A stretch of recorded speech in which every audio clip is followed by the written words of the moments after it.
Hi, welcome back for those of you who are coming back. If not, welcome to the channel. Today is another video installment. I'm almost done talking about what I've been through in life. I'm going to be talking about the second job I've had. After this, I've got two more jobs to talk about, and then I'm going to be talking a little bit about what I've gone through online, and then it'll be Saturday, and then a big announcement will be here. So keep subscribed for that. So, for my second job, well, it started out pretty good. My coworkers, people liked me. It was at a school for adults with disabilities. I was there to help the teachers with whatever they needed. Basically, help watch the students, help prepare lessons, whatever they needed. They'd ask me to do something, I'd help them out. So it was pretty good for a while the one supervisor was there. But you know what? He was a protector of me. He knew me as he was actually a service provider for me for a while, and he protected me from them. But then he left there, and things went downhill. What ended up happening was a lots of bullying, really bad. I mean, people started spreading false rumors about me, saying I was a student, not staff, that I was student staff. One woman in particular, in like her 50s, looked at me and said, "I heard you were student staff," and no, it wasn't that. She said, "I heard you were an student." She said that in front of the student, and the student goes, something like that. It's like, the student was insulted at that point. So not only are you insulting me, you're insulting our client because you're suggesting that client's not smart enough to spell that word out. And quite frankly, most of the individuals there are smart enough to spell out that word. Okay? A lot of people with disabilities, even those with mental disabilities, are smarter than a lot of people give them credit for. Okay? It's true. So there was that. Other ways I got bullied I need to be grammatically correct. Here's one. Because of another job, I was missing morning training from that job. So I had been talking to the new supervisor about getting makeup trainings. He was like, yeah, we should do that. Well, never happened. So I got 2 times where I'd get the files.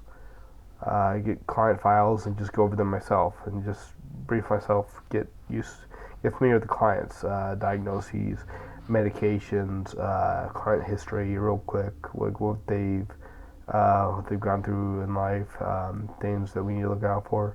I'd go over them private when I had spare time, and there were some coworkers of mine playing the Wii after the students had left, and they invited me to come play the Wii. I'm like, no, sorry guys, I got to stay up on these students, and they just started laughing. It's like, guys, I need this information so I can better serve the clients. Okay, like if a client starts acting up, I shouldn't say not acting up. Let me correct it. Starts becoming upset. I need to know why. Is there something in the room that's bothering them? Is there a certain noise? Are they triggered by something? What do? Do we remove them from the room? Could one of them be violent? Could there be a medication problem? Are they diabetic? Do we have any medical issues we have to watch out for? Do they need to be monitored for certain diets? Are they allergic to certain medications? Anything like that. Do we need to watch out for? Do they have some kind of pathology where they lie? Something like that. We have to know, like, have they been through some things? Because actually, with people that are disabled, it's pretty common for people that are disabled to have gone through sex crimes. Yeah, it's sad, but it's true. Okay, so if we would need to know about that, okay, if that happened, we would need to know about that. So I'm bringing up these files about it. There are also times where people spread. I remember one time this staff member dressed up, and she looked nice. So I told her she looked nice, and it turns out she took it as a simple compliment as that she looked nice. But a third party started spreading the rumor that I was making inappropriate comments. A third party started spreading the rumor. So you know what? I got chewed out by middle management.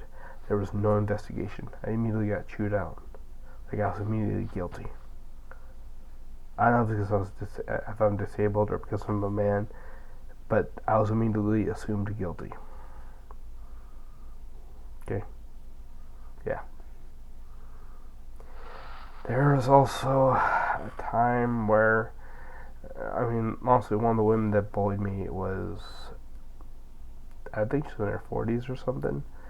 She even boasted that she was old enough to be my mother. It's like, you're saying you're old enough to be my mother and you're bullying me? This is how you are? There was also a time where this staff member looked me around the eye in front of the students and said, "What do you even do here?" There was a time I was tired of work because of my morning job, and this guy said, "I'm tired." I was like, "Yeah, me too." And he goes, "From what?"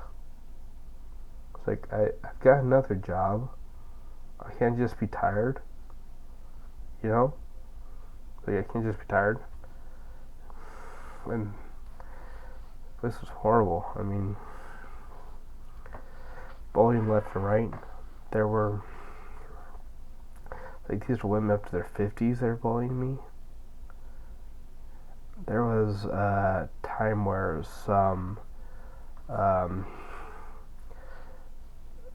I was helping out this one staff member in her classroom.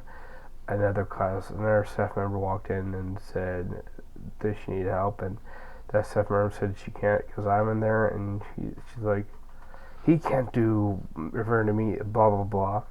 And she said, "Now you know what it's like talking about me, like I'm less of a thing than a person."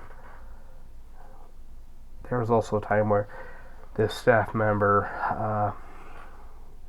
needed me to watch a client because she didn't want to watch the client. He needed more surveillance than he was given budget for. But she wanted me to watch him because I was pretty good with him. And I was like, "Sorry, I'm assigned somewhere else." And she's like, I was like, "I can't, if I'm assigned to a different classroom, I can't come to your classroom when I'm assigned somewhere else. You know? You have to take care of your responsibilities. Don't expect me to take care of your responsibilities." There's an issue where we try to find pens to fill out paperwork because we couldn't fill them out in pencil. We had to fill them out in pens. With federal legal documents, medical documents showing we got training. So we would always try to find pens. So I got everyone a set of 4 nice pens. Everyone. Every staff member. And I told them, "Keep it here." So they took them home, and then they started coming up to me after they took them home, like, "You got any pens?" I'm like, "No." And they looked at me like I was in the wrong. It's like, I just gave you some nice pens. I didn't have to do that, and I'm in the wrong for not giving you more. There was an occasion where a staff member brought me a giant, like 30, 50 gallon trash bag, half filled with adult DVDs at this place. There's always talk about sexual activities in this place when clients were around. There was this one woman who was talking about her boyfriend was denying her sex. She was going around the office, or the school, I guess, after the students left, going around the workplace talking to staff member after staff member about it. So when I joined the conversation, I got fired. Like, she's allowed to talk about her sex life, but I can't join the conversation. There's a time where,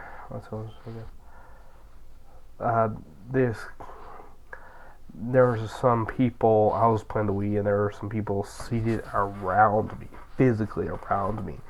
They were talking about movies they like, so I started talking about movies I like. And this one woman goes, "This is AB conversation. See you later on out." And they started laughing, and this guy goes, "January, February." And the woman says, yeah, this is January, February conversation. March your way on out. It's like, this is grade school behavior. So, yeah, it was like high school. All over again. It's like, this is what I have to deal with. Women in their 20s, men in their 20s, women in their 30s, their 40s, their 50s, acting like high schoolers. I've got the the man who's in charge there, who's in his 40s, I'm guessing, and he's acting like he doesn't want to do anything about it. He called my BC because I tried standing up for myself. I did. And then they started complaining about me standing up for myself. And he called my BC saying that others were complaining I had a mouth and that if anyone else who would do something about it. And she asked him, what are you going to do about that? What are you going to do about him being bullied? And he said, I don't know. Quote, I don't know. He didn't care. He didn't care, didn't want to do anything about it. That job had me suicidal on multiple occasions. I would go home at night and listen to The Last Night by Skillet and be awake, wide awake, not every night, but night after night, I'd be wide awake listening to that song, desperately trying to resist the urge to commit suicide. Because of how they treated me, because of how they had fun treating me. And I'm the one at fault from them acting like that. Okay? Yeah. That's what the reality of life can be like for someone that's disabled. That's what the job place can be like. So be careful when you get out there. Be prepared to make a phone call if you have to. So, if you like this video, leave a like. Subscribe for more if you want to learn more about living with disability. I'm autistic, I have PTSD, and I also have bipolar 1. So share this with people who are disabled. If you want to see more videos on my channel about what I've gone through being disabled, if you're in a psych class, you can share this with your teacher. I'd consider valuable insight as far stories about what it's like to live with a disability.